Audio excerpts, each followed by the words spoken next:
I'm very, very methodical in what I do, so I'm counting calories all the time. I'm making sure that I get enough food in my system, getting enough energy in my body so that I can fuel my workouts. So I'm working things out with things like Schofield equations, trying to work out my exact basal metabolic rate, how many calories my body needs, because I know that I need that to help myself grow and to get the results I need. And then on top of that, I'm going to need fuel to fuel my workouts. And then on top of that, I'm going to need fuel to fuel my recovery. And then I'm going to need a little bit again to try and get a little bit more muscle size on my body after that. So we're talking maybe, say, 4,000 calories, almost 4,300 I went up to in the off season there, going right through that strongman training phase, which was way back in February there.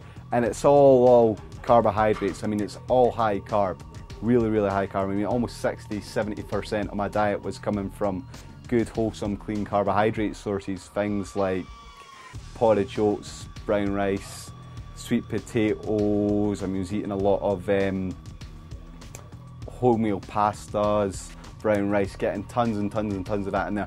And the protein was just coming in as a supplement next to the meal, just to make sure that I was keeping the protein synthesis pathway ticking over. But when you're eating that many calories, you can't help but build your muscle on your frame because you're triggering that synthesis all the time.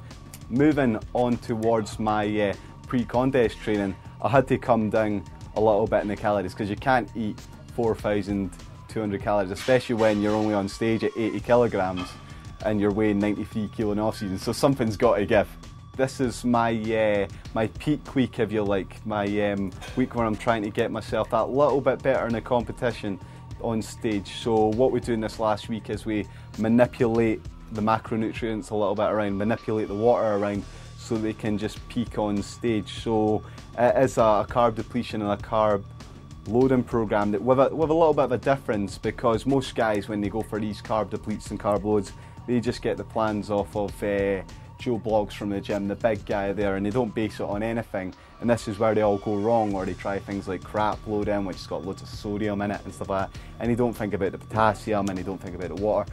So this has been calculated to a T. So all I've done here is I've dropped the carbs down to a point for a few days, and then I'm going to load them back up for a few days after that. Now, it's important to remember that however many days it takes you to deplete, it's going to take you at least as many days to fill back up again as well.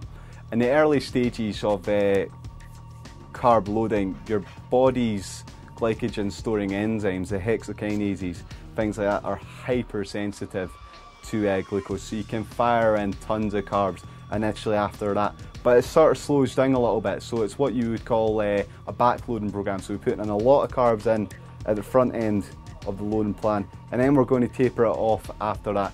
And it's because they're hypersensitive and we need to get a lot of carbs in the period to replace what's lost.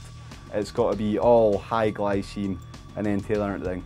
And then we've got to consider our water. So what we're doing with the water is carbs are stored with water, so it's got to go hand in hand. If you have more carbs, you need more water. So water is really high, and it's going to go be calculated next to my carbs, and it's going to come all the way back and down just like that. So that's kind of what I'm doing for my plan for the last final week. It's a lot of work, but definitely worth it.